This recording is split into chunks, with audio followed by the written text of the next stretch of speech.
The cowboy made a different choice, and everything changed. Twin suns hung low over Red Mesa 7, painting the desert in orange and gold. The wind moved in slow waves across the sand, carrying dust and the faint smell of metal from old mining rigs. The settlement of Drywater Crossing sat like a small scratch on the edge of a wide world. Steel roofs, water tanks, solar panels, and one long main street where people worked hard and tried not to dream too big. A cowboy named Elias Kane rode into town as the evening cooled. He looked like he belonged in the old stories, wide hat, long coat, boots worn from miles. But the animal beneath him was not a horse. It was a ride beast, a sturdy frontier creature with tough skin and calm eyes, bred by settlers to survive thin air and sharp rocks. Elias guided it toward the hitch rail, tied it with practiced hands, and stepped down like the ground was familiar. People noticed Elias always, not because he talked, but because he didn't. He paid for water, checked a crate of spare parts, and spoke only when he had to. He lived on the edge of town in a small shack made of recycled ship panels. Some settlers said he used to be a soldier. Others said he was a man who lost his family somewhere far away. Elias never corrected anyone. He let rumors float like dust and settle wherever they wanted. Inside Marta's supply, the air smelled like dried herbs and engine oil. Marta was an older woman with sharp eyes and kind hands. She had seen every kind of traveler pass through Drywater Crossing. "You're back early," Marta said as Elias placed a pouch of credits on the counter. "The east trail's blocked," Elias replied. His voice was quiet, steady. "A storm's building." Marta nodded, then lowered her voice. "You hear about the signal?" Elias didn't look up. "What signal?" "A strange one," she said. "High frequency, not a mining beacon." "Not a patrol ping, came in from the dunes. Sheriff thinks it's smugglers." Elias finally met her gaze. "And you?" Marta shrugged. "I think this world is old and it hides things. Be careful out there." Elias gave a small nod, took his supplies, and walked back outside. The sky was already darkening when the first sound hit, a deep, tearing roar in the upper air. People paused. A child pointed up. The roar grew louder, then sharper, like metal screaming. Elias turned his head slowly and watched the sky. A glowing object tore across the clouds, trailing smoke and sparks. Then it dropped behind the hills beyond the far fence line. A heavy boom followed, and the ground trembled. For a moment, the whole settlement was silent. Then voices rose, fast and worried. Someone shouted for the sheriff. Someone else ran for a scanner. A few settlers grabbed tools, thinking it might be a downed cargo pod with useful parts. Elias didn't join the crowd. He walked toward his ride beast and untied it, calm even as the town buzzed behind him. He didn't need a scanner to know what that was. He'd heard that sound before, long ago, ships falling when they shouldn't. He rode out without speaking to anyone. The dunes stretched wide and empty, broken by tall rock ribs and the skeletons of old machines. Elias moved with the wind at his back, following the faint column of smoke rising into the dark. As he approached the crash site, heat hit him first. The sand near the impact had turned to glass in places. A shallow crater held twisted metal and glowing panels. The craft was small, shaped unlike any human shuttle he'd seen. Its surface had patterns that looked almost like veins. Elias slowed, eyes sharp, no movement outside. He dismounted, leaving his ride beast a safe distance away. He stepped closer, boots crunching on broken debris. The craft still crackled with weak power, throwing thin blue light across the sand. He heard it then, a soft sound like a breath that didn't want to be heard. Elias crouched near a torn section of hull and saw a hand, slim, pale, trembling, not human. The fingers were longer, the joints slightly different. The hand pulled back quickly, as if afraid. Elias raised both palms, showing he held no weapon. "Easy," he said. A face appeared in the gap, half hidden by smoke. Large eyes reflected the blue light. The figure looked young, though Elias couldn't be sure. She wore a suit that was torn and burned at one shoulder. She tried to speak, but coughed instead. Elias looked around again. "Are you alone?" The alien stared, confused by his words. Her lips moved slowly, like she was trying to match sound to meaning. Then a small device near her collar flickered, a translator barely working. "Al-1," it crackled. Elias moved closer, careful. "Can you stand?" The translator buzzed again. "Pain, ship broken." Elias scanned the wreck. The power core was unstable but not exploding, still dangerous. He couldn't leave her in there. He also couldn't ignore what helping her might mean. He did what he always did when his mind tried to race. He focused on the next simple step. He reached into his satchel and pulled out a water tube. He held it near her. "Drink." She hesitated, then reached out with shaking fingers and sipped. Her breathing eased. Her eyes never left his face, watching for lies. Elias shifted his coat, making a small shelter against the wind, and leaned closer. "What's your name?" The translator took longer this time, like it had to fight through damage. "Lyra." "Elias," he said. "Can you move your legs?" Lyra tested them and winced. "Yes, slow." Elias nodded. "All right, I'm going to help you out. I won't pull hard." He guided her gently, supporting her weight as she crawled from the wreck. She was lighter than he expected. Her skin had a faint shimmer in the moonlight, and her hair was dark and fine, stuck with dust. Once she was out, she sat on the sand and drew a breath like she'd been holding it for hours. Elias checked her burned shoulder without touching too much. "It looks bad." Lyra followed his gaze. "Not fatal." Elias took out a basic med patch and pressed it carefully over the burn.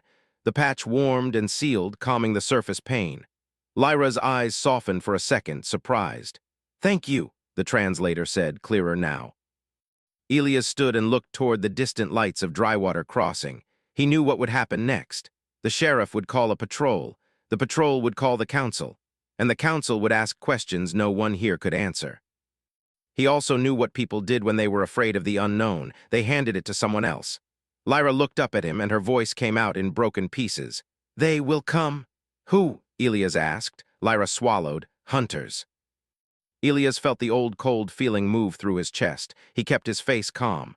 "Why are they hunting you?" Lyra hesitated, as if choosing words mattered. "Because I carry something." Elias narrowed his eyes slightly. "Something like stolen goods?" "No," Lyra said quickly. "Not stolen, not weapon, knowledge." Elias didn't answer right away. He watched the dunes, listened to the wind, and tried to hear if any engines were coming. "Knowledge can still get you killed," he said. Lyra's eyes dipped. "Yes." In the distance, faintly, he heard voices. People were coming, maybe settlers, maybe the sheriff, maybe someone with a scanner. Lyra looked toward the sound, too. Fear tightened her posture. "If they find me, they will take me." Elias saw the truth in her expression. Not drama, not a story, real fear. The kind he recognized. He had a choice. He could do the easy thing, bring her back to town, let the sheriff decide, tell himself it wasn't his problem, or he could do the harder thing, the dangerous thing. The thing that would pull him out of the quiet life he'd built from silence. Elias' hand drifted toward the small badge on his belt, an old frontier rider tag from a job long finished. He remembered other tags too, military ones, orders, rules. Times when he followed them because it was simpler than thinking, and he remembered what those choices had cost. He looked at Lyra, then toward the approaching voices. "What do you want?" he asked. Lyra blinked. "To live," she said, then softer, "to give the frontier a chance." Elias stared at the wrecked ship again. In its twisted metal, he saw a mirror of his own life, something broken, still sparking, still trying. The voices grew closer. Elias made his decision. He reached down and offered his hand. "Can you ride?" Lyra looked at his hand like it was a bridge over a canyon. "I can try." Elias helped her stand. He guided her toward his ride beast and lifted her carefully onto its back. She held the strap with trembling fingers. He grabbed a dusty cloak from his saddle pack and draped it over her shoulders, hiding her face beneath shadow. "Stay low," he whispered. "Don't speak unless I ask." Lyra nodded. A beam of light flashed across the dunes. Someone was scanning.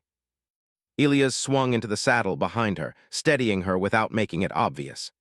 As the first settlers appeared over the ridge, Elias turned his ride beast away from town, heading toward the deeper desert trails where rocky formations could block scanners. One of the settlers shouted, "Elias, you see the crash?" Elias didn't slow. He lifted one hand in a casual wave. "Just passing through," he called back. The sheriff's voice followed, sharp. "Kane, come back. That's council business." Elias kept riding. Lyra held her breath under the cloak. The wind pulled at the fabric, but she stayed low like he told her. The dunes rolled ahead like an ocean of sand, and the night felt suddenly huge. Behind them, the voices grew angry. A siren began to sound, distant but rising. Elias didn't look back.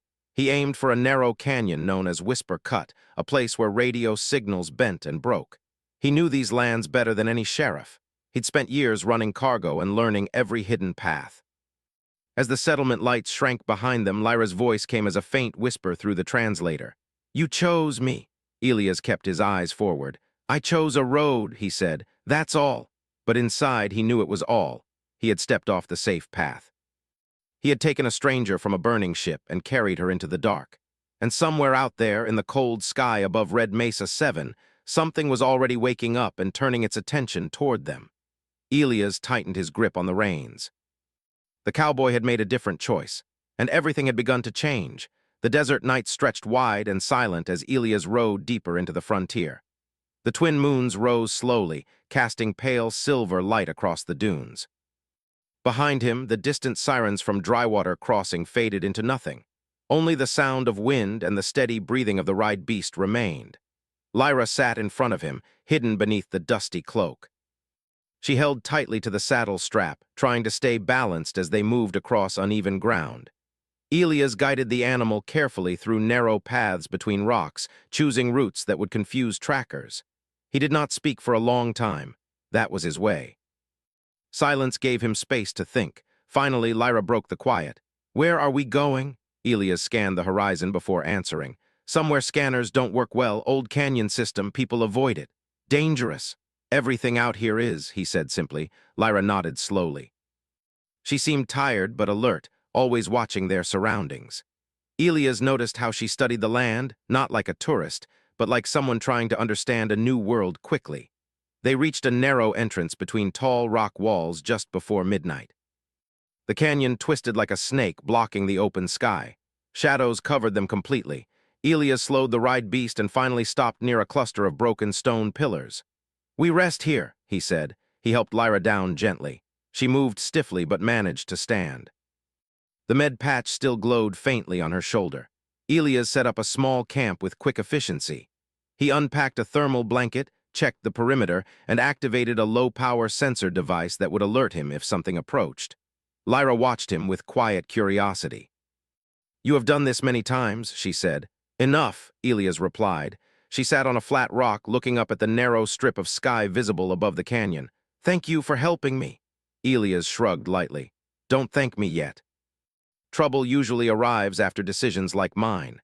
Lyra gave a faint smile. The translator was working better now, her words smoother. You sound like you regret helping. Elias shook his head. No, just realistic. He handed her a food pack. She examined it carefully before taking a small bite. Your people eat simple things. Out here, simple keeps you alive, Elias said. For a while they ate in silence. Then Lyra spoke again. You asked why they hunt me. Elias leaned back against a rock, arms crossed. Yeah. She hesitated, searching for the right words. I come from a world far from here. My people study energy not as weapon, but as life. We learned how to create clean power from small natural sources. Endless power without harm. Elias raised an eyebrow slightly. Sounds useful. Yes, she said softly, but many powerful groups do not want worlds to be free. They sell energy. They control who has light, water, heat. Frontier colonies suffer because of this. Elias knew that part was true. Drywater Crossing struggled every year when energy shipments came late or prices rose. He had seen families freeze during cold cycles because generators failed. You carry this knowledge? He asked. Lyra nodded. Encoded in my memory implant. I escaped to share it with Frontier Worlds, but someone learned of my mission. They sent hunters. Elias stared into the firelight. So helping you means making enemies with powerful people. Yes, he sighed quietly. He had already guessed something like this. Trouble always came with layers. You could have told the sheriff, Lyra said gently. It would have been safer for you. Elias looked at her for a long moment. Safer doesn't always mean right. Lyra lowered her gaze. She seemed to understand more than his simple words showed. The night deepened. The canyon wind grew colder. Elias checked his sensor device again. A faint red blink appeared. He stood immediately. What is it? Lyra asked. Movement, he said calmly. Far away, could be animals, could be something else. Lyra's posture tightened. Elias extinguished the small fire and packed quickly. We move, quietly. They continued deeper into the canyon, guided by moonlight and Elias' memory of old maps. The walls grew taller and closer together, creating a maze of stone. After an hour, the sound reached them, a low hum in the sky. Elias stopped and looked up. A faint light passed overhead, searching slowly. A drone, he muttered. Lyra's breath caught. They found us. Not yet, Elias said, but they're looking. He led the ride beast under a rock overhang where shadows hid them completely. They waited without moving as the drone hovered above the canyon, scanning. Lyra watched Elias closely. His face remained calm, but his eyes were sharp and focused. She realized he had done this before, hiding, waiting, surviving. The drone moved on after several long minutes. Lyra exhaled slowly. "You were a soldier." Elias didn't answer at first. "You move like one," she added gently. He finally nodded once. "Long time ago." "Why did you leave?" Elias stared into the darkness. "Because following orders stopped feeling like the right thing." Lyra did not ask more. She sensed the weight behind his words. They continued traveling until dawn began to color the sky. The canyon opened into a wide basin filled with strange metal structures half buried in sand, the remains of an old mining station abandoned decades ago. Elias guided them inside one of the rusted buildings. "This place has weak signals," he explained. "Good place to hide for a while." Inside, broken equipment lay scattered across the floor. Light filtered through holes in the roof. Elias cleared a small space and allowed Lyra to rest. She leaned back against the wall, exhausted.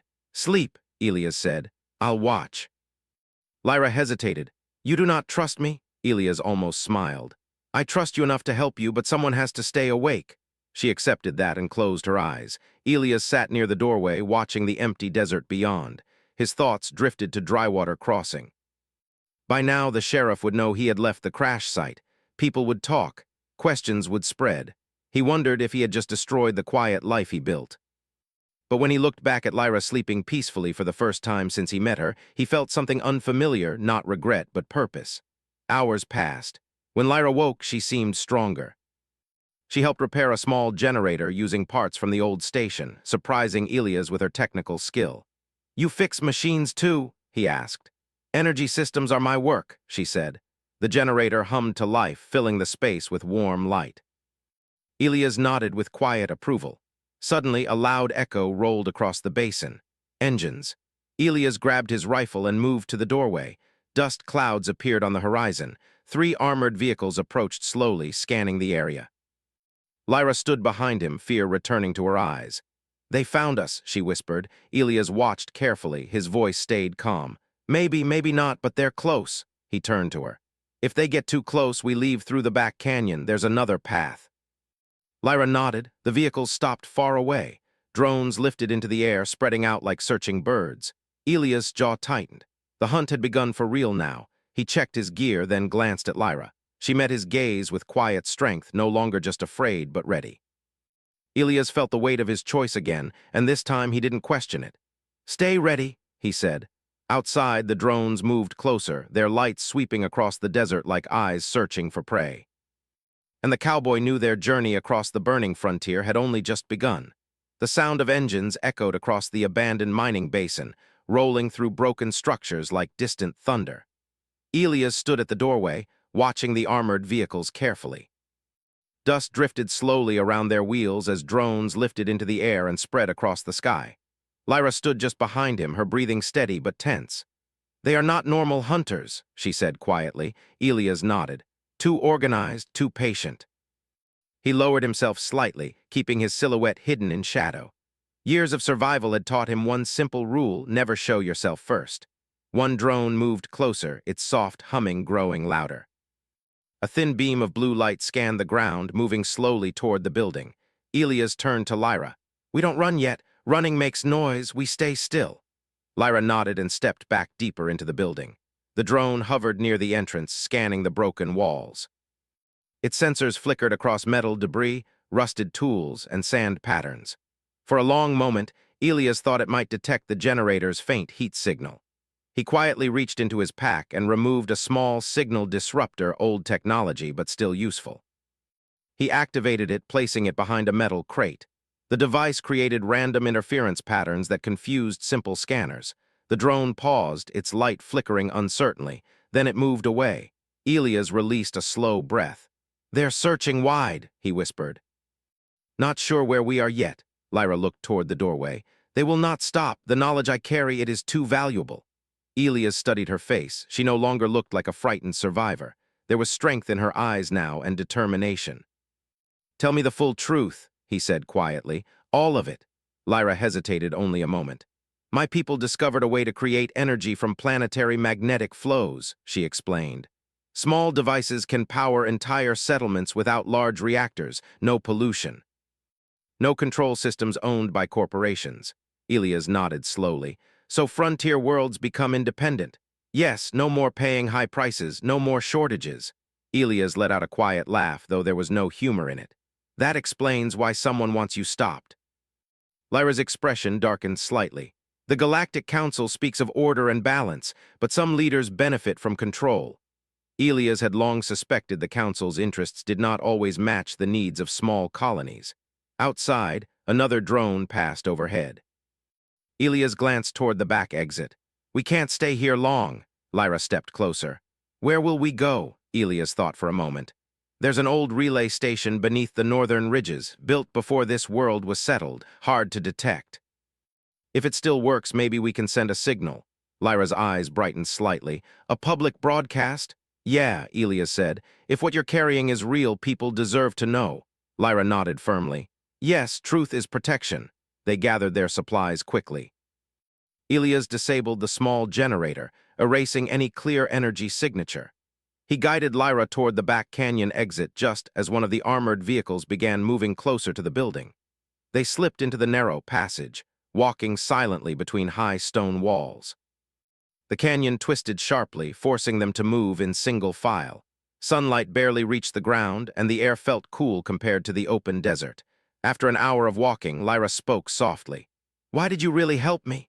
Elias didn't answer immediately. Because I asked, she continued.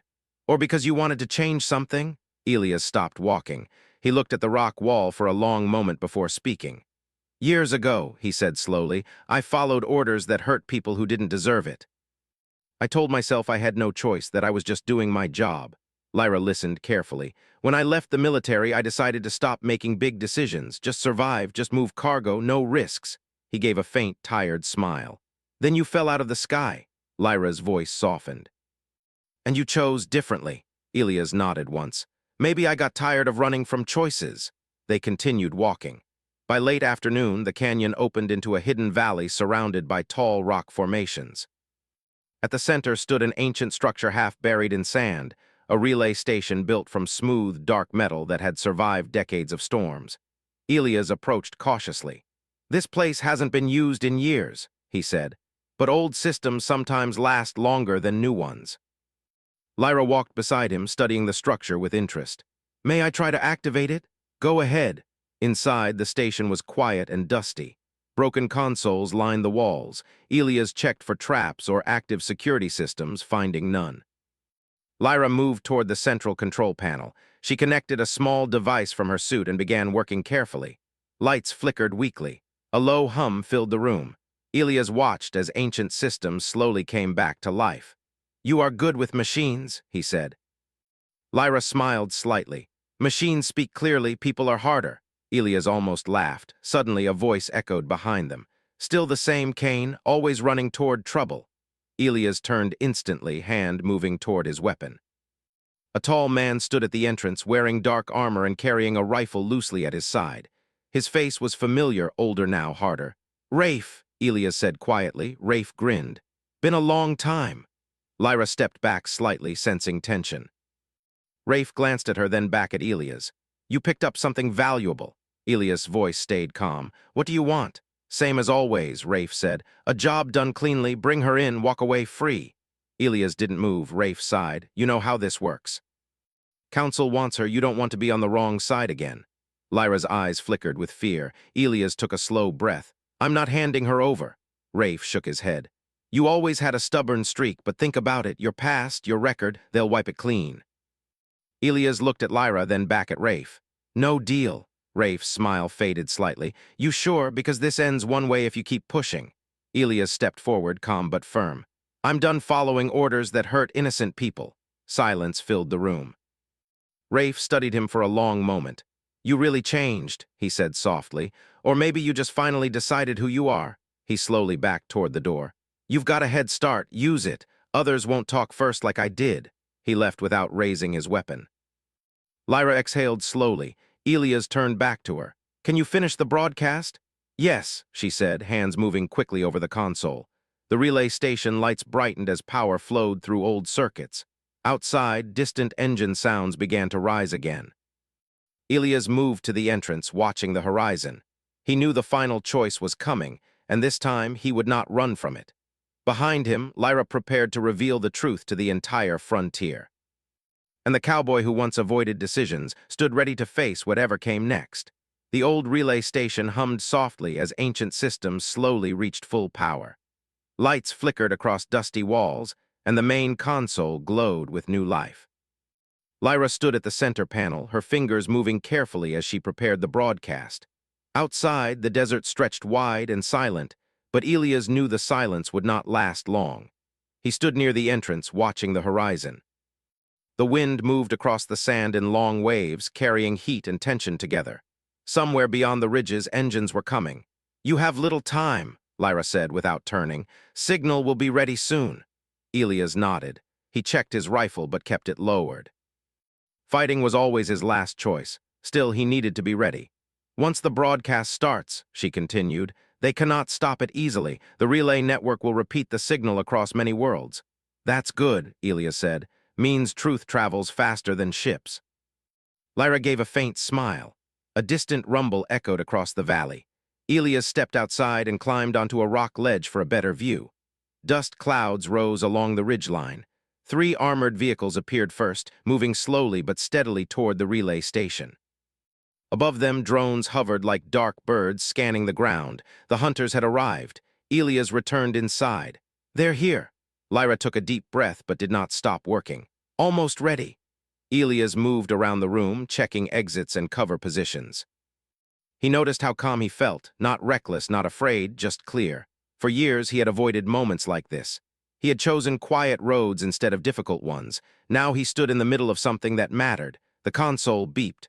Lyra turned toward him. "Transmission ready?" Elias nodded once. "Do it." She pressed the activation control. A bright pulse moved through the station as antennas outside slowly unfolded, rising into the air like metal flowers opening to sunlight. The relay system connected to distant satellites, and a steady signal spread outward into space. Lyra began to speak. Her voice carried through the translator, clear and calm. "To all frontier settlements," she said, "this is Lyra of the Aran people. I carry knowledge that can free worlds from energy control. I share this openly so no one owns it, and no one can hide it." Data streams flowed across the screen, energy designs, instructions, and scientific principles encoded in simple formats that many systems could understand. Elias watched the doorway while she spoke. Outside, the armored vehicles stopped just beyond rifle range. Soldiers stepped out, forming a line. They wore dark armor marked with the Galactic Council symbol. A tall officer moved forward and activated a loudspeaker. "Elias Kane," the voice echoed across the valley. "You are harboring a wanted individual. Surrender immediately." Elias walked outside slowly, hands visible but relaxed. The officer studied him. "You are interfering with council operations." Elias shrugged slightly. "Maybe, or maybe I'm helping people." "Step aside," the officer said. "This is not your fight." Elias glanced back toward the relay station, where Lyra's voice continued broadcasting. "It became my fight when you started hunting someone trying to help others," he said calmly. The officer's tone hardened. "Last warning." Elias stood still. The wind lifted dust around his boots. He didn't reach for his weapon. Instead, he spoke louder so everyone could hear. "Look around you," he said. "This world struggles every year because energy shipments are controlled by a few powerful groups. You know it, I know it. She's offering a different path." Some of the soldiers shifted slightly. They were frontier troops. Many came from small colonies themselves. The officer raised a hand. "Do not listen. He is manipulating you." Elias shook his head slowly. "I'm just telling the truth." Inside the station, Lyra's broadcast continued. The relay antennas glowed brighter as the signal spread across the network. Suddenly, a new sound filled the sky. Engines, but not council ships. Elias looked up as several small transports approached from the horizon. Their markings were different, civilian craft from nearby settlements. They landed at a distance, and settlers began stepping out. Farmers, traders, miners, people from the frontier who had received the broadcast. Word had traveled faster than anyone expected. The officer's expression tightened. "This area is restricted. Return to your ships." But the settlers did not leave. They stood together, watching. One older man stepped forward. "We heard the message," he said. "We want to see the truth." More voices rose in agreement. The officer hesitated. He had authority, but he did not have control over hundreds of independent settlers standing together. Elias felt hope rise quietly inside him. He walked closer to the officer. "You don't have to turn this into a fight," he said softly. "Let people decide." The officer looked around, measuring the situation. Drones hovered uncertainly, waiting for orders. Inside the station, Lyra finished the final part of her transmission. "The knowledge is now public," she said. "No one can claim it. It belongs to all." The console beeped, confirming successful broadcast. Lyra stepped outside, standing beside Elias. The settlers looked at her with curiosity rather than fear. The officer lowered his weapon slightly. "The broadcast has already spread," one soldier said quietly to him. "Stopping her now won't change anything." The officer exhaled slowly, realizing the truth of it. He looked at Elias. "You have complicated things." Elias smiled faintly. "Sometimes complicated is better than wrong." After a long moment, the officer turned to his team. "Stand down." The tension broke like a storm passing. Drones lifted away, and the armored vehicles began retreating slowly. Relief moved through the gathered crowd. Lyra watched them go, emotion shining in her eyes. "It worked." Elias nodded. "Truth usually finds a way." The settlers approached carefully, asking questions, offering water and supplies. For the first time since her crash, Lyra looked relaxed. As the sun began to set, painting the sky in warm colors, Elias walked a short distance away and watched the horizon. Lyra joined him. "You could leave now," she said gently. "Return to your quiet life." Elias thought about it, the lonely rides, the silence, the safety. He shook his head slowly. "Doesn't feel like my road anymore," Lyra smiled. "What will you do?" she asked. Elias looked across the desert, where new possibilities seemed to stretch endlessly. "Maybe help people build something better," he said. "Maybe ride a little less alone." Lyra nodded. "Then I will ride with you." They stood together as the last light faded, the wind moving softly around them. The cowboy had made a different choice, and because of it, frontier worlds would change forever. And as Elias mounted his ride beast and prepared to travel again, he no longer felt like a man running from his past. He rode forward toward a future he had helped create, calm, steady, and ready for whatever came next.